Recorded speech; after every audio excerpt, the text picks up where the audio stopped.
El gobierno venezolano presume de contar con el mejor sistema electoral del mundo. Pero el 14 de abril de 2013 quedó demostrado que este sistema es capaz de alterar la expresión libre y genuina de la voluntad popular.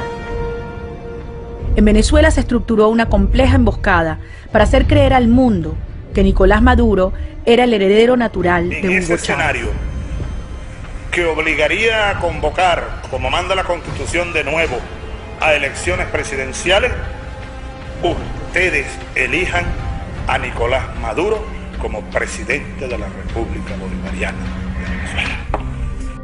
Para ello se articuló todo el aparato del Estado al servicio de una campaña política. Los recursos de la nación, el Sistema Nacional de Medios Públicos, los funcionarios del Estado y hasta sectores de la Fuerza Armada Nacional. ¡Radicalmente chavistas! La breve campaña estuvo plagada de abusos y ventajismos. Impuso más de 9 horas de cadenas de radio y televisión para favorecer ilegalmente a su candidato. Los empleados públicos fueron víctimas de amedrentamiento del gobierno, que los amenazó con despedirlos, al igual que a millones de venezolanos, a quienes chantajeó con arrebatarles sus beneficios sociales si se atrevían a votar por Enrique Capriles. Todo esto ocurre porque los poderes serviles, rodilla en tierra, funcionan solo para garantizar la permanencia en el poder del régimen. Yo le pido al pueblo en general que si una vez se llame a elecciones cumplamos esa voluntad del comandante Chávez de votar todos por Nicolás Maduro y darle en la madre a toda esa gente fascista que han buscado desestabilizar este país. El Consejo Nacional Electoral públicamente demostró no ser imparcial.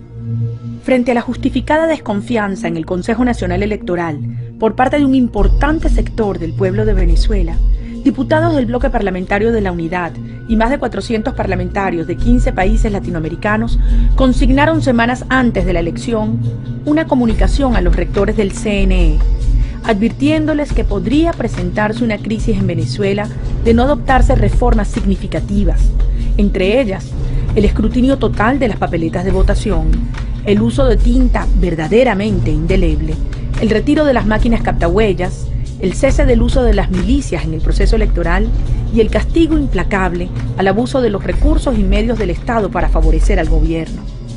Sin embargo, el CNE hizo caso omiso de estas propuestas e incluso nunca contestó dicha comunicación. Llegó el 14 de abril y los ciudadanos salieron a votar. A pesar de todo este abuso, se demostró el coraje y la actitud cívica de los venezolanos dispuestos a luchar contra todos los obstáculos.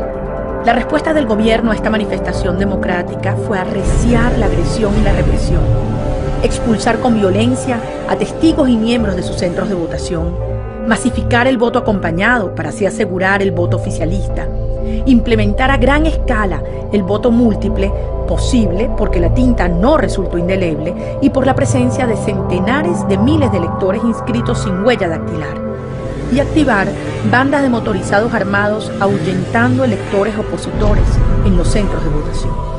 La noche del 14 de abril, el CNE anunció el triunfo de Nicolás Maduro por una estrecha ventaja de apenas 1 punto porcentual.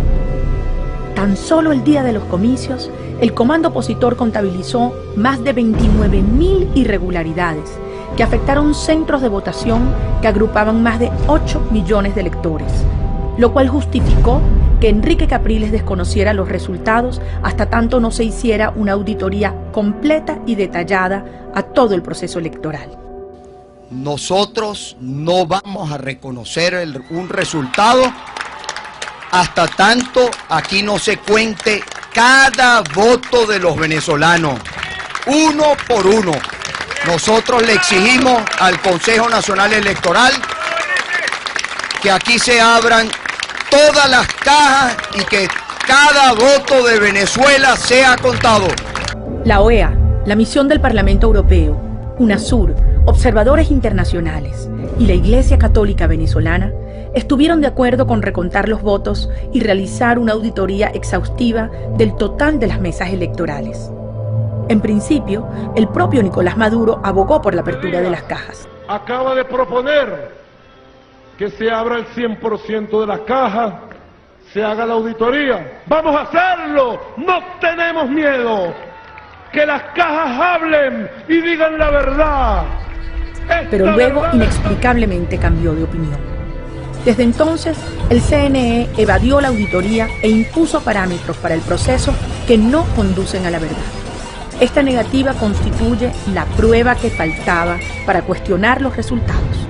Tal como se advirtió, se produjo una grave crisis luego de las elecciones presidenciales, con saldo de muertos, heridos y detenidos, porque el gobierno, en lugar de atender los reclamos justificados de la oposición, Tiene aquí a mí, es que yo vi unos funcionarios de su fuerza, botando cajas, me ponía a cuestionar, eso es todo.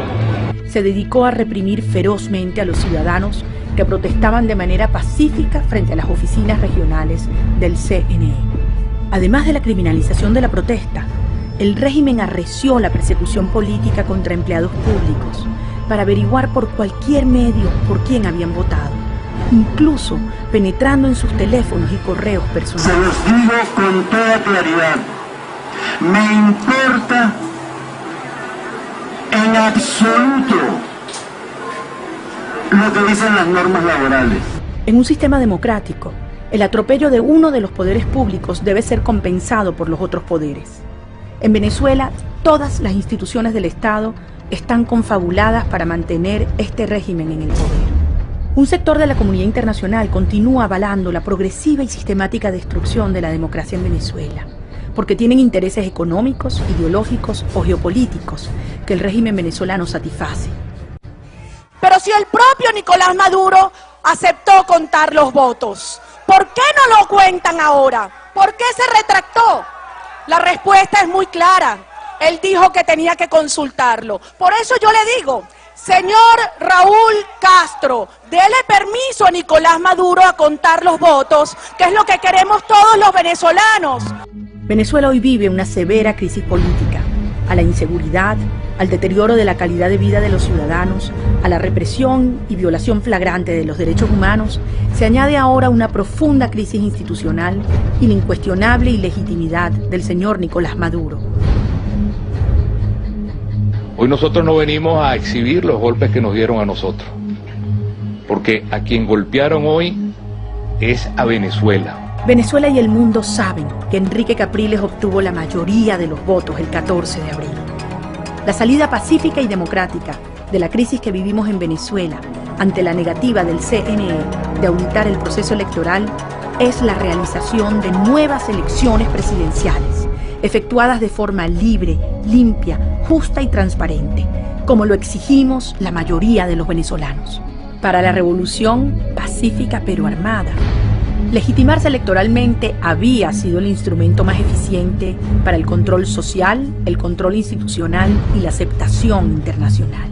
Desde sus inicios, el proyecto chavista del socialismo del siglo XXI se propuso expandir su modelo por América Latina, apuntalado en los recursos del petróleo venezolano y en sus estructuras paraestatales, su justicia revolucionaria, su legislación a la medida, sus milicias y brazos armados y el mejor sistema electoral del mundo.